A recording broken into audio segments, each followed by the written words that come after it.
Go ahead, doggy. All right, well, listen.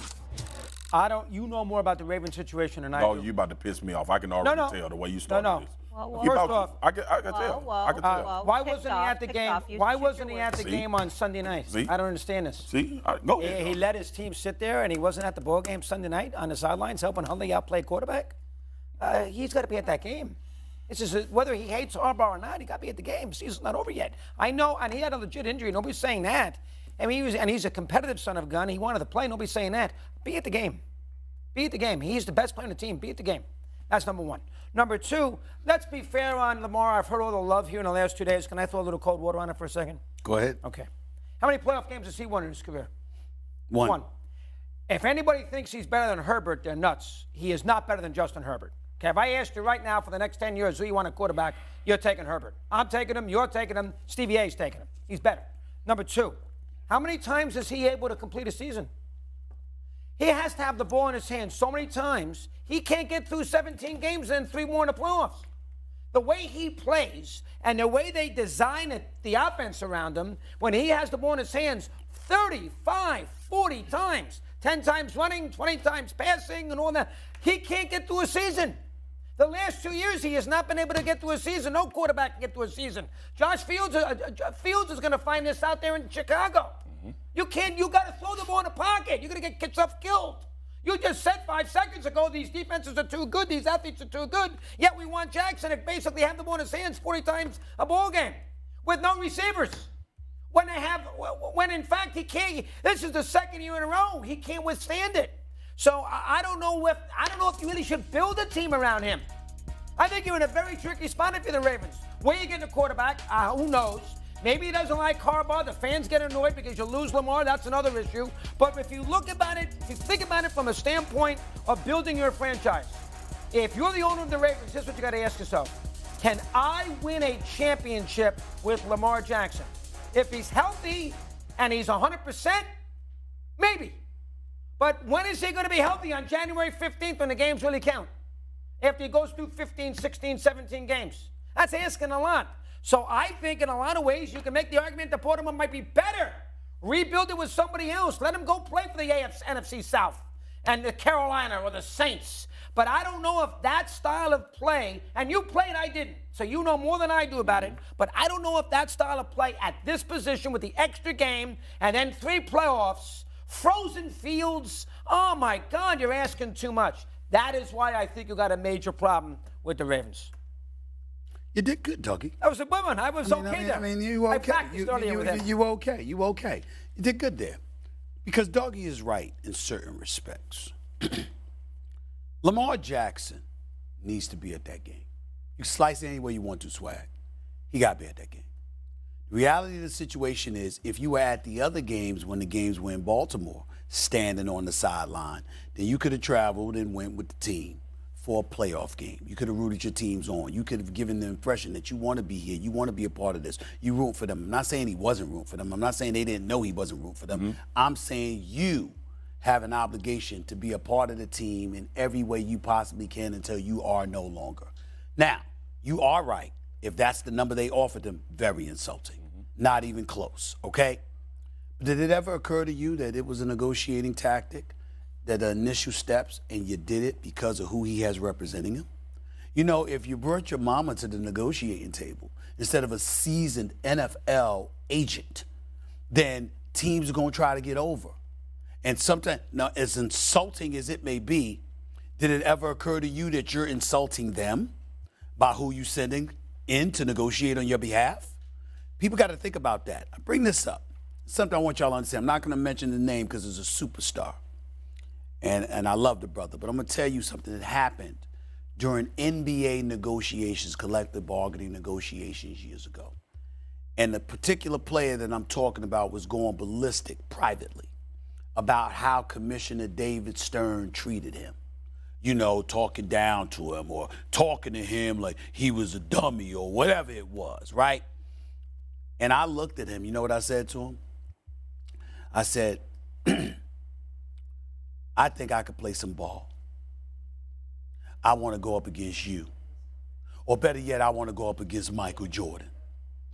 Y'all going to either slap me upside my head, laugh at me, or just be completely insulted at the ignorance that I possess by thinking I could put myself in front of you that you ain't gonna have nothing to do with me. I said, that's what you did when you walked across the negotiating table against Commissioner Stern, who was considered the Michael Jordan of negotiators. Mm-hmm. It's what he does, or did, God rest his soul, for 40 plus years as a lawyer, general counsel, et cetera, et cetera. You have no experience in that. You know ball, but they're talking negotiations. Right. You showed up in the room against him. That's why. If somebody else showed up that had his experience and was a formidable foe, then all of a sudden negotiations change. Yep. Because there's mutual respect. You understand they know what you know. They know the ins and outs, et cetera, et cetera. But when somebody that is not known for having that experience, what are you going to try to do? You're going to try to exploit it to show them you don't belong in this room, not this room, with us. That could play a role. We don't talk about stuff like that enough because we're so busy thinking about the greatness of Lamar Jackson, even though you're right, just one player victory, even though you're right about the quarterbacks compared to him. The fact of the matter is you're right as well in terms of Baltimore's dependence on him. But they got not just one, but 2 shots at the apple to franchise tag him. So if you got all of that going on, they have the momentum, the leverage. Okay. So if you send somebody in there that they consider a novice, maybe that's why he got the offer he got. For them to show you, could you get somebody else up in here that we know is a peer to negotiate on your behalf? I'm just guessing. Y'all make great points. Great points. And let me clarify, the $133 million was fully guaranteed at signing, and I think it was like $200 guaranteed total. Okay. The overall lifetime of the contract was $270. Chris Mortensen sent me that after we had to just kind of be on the practice squad, hang around, work out, whatever the case may be, because when that kicker sees that other kicker, he's going to get his stuff in line.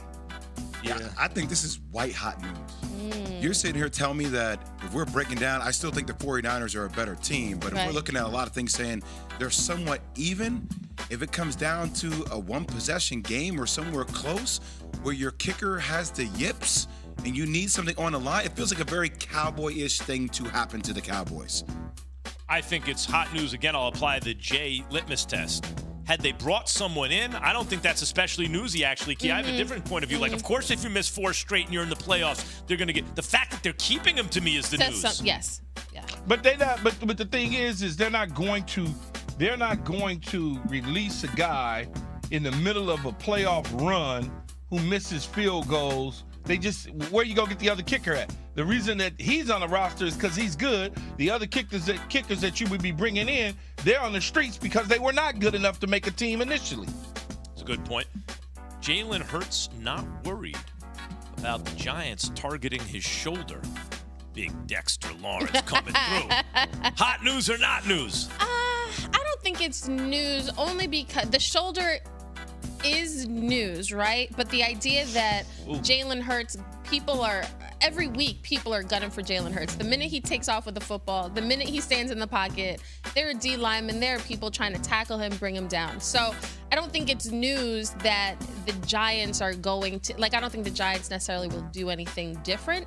Every week, defenders say, we're going to go after this guy. We've got, Josh Allen, you got to take him down. We got to wrap him up. Jalen Hurts, I think it's the same thing. It's not hot news because I think Jalen Hurts will know how to protect himself. You won't see the same sort of Jalen Hurts running the football. You will see him run the ball, but it's going to be running out of bounds, sliding down, protecting himself. As I said, Key, I think it's somewhat hot news because, we talk about him and Josh Allen designed run plays. That's what actually makes him so effective. And I'm not saying his deep ball is inaccurate because he has a high accuracy as well, but it almost makes him less dimensional if you're worried about something. That's it makes pretty him big news. unguardable, undefensive. You can't defend the Eagles' offense when Jalen Hurts can run and is good, physically, because he can throw and run. What are you going to do? Yeah, I think it's hot news.